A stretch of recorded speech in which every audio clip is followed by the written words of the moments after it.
Now, mag-solve naman tayo ng mga possible problems na pwede nyong ma-encounter. Okay? Sa topic na arithmetic sequence. So, problem number 1.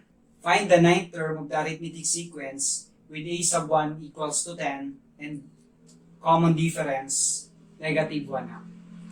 So, dito, given yung a sub 1, that is 10, and yung common difference is negative 1 half. Okay? So, hindi na tayo binigyan ng mga terms. Diretso na a sub 1, hindi. So, direct substitution lang to sa formula. So, gamitin lang natin yung formula. So, pinapahanap sa atin is yung 9 terms. So, a sub 9. So, substitute lang natin. So, a sub 1 natin is 10 plus, ano yung n natin? That is 9.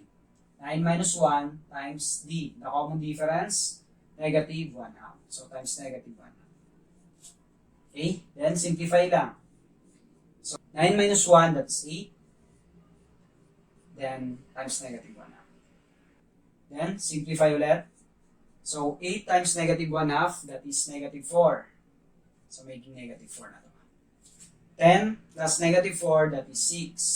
So, therefore, a sub 9 is 6.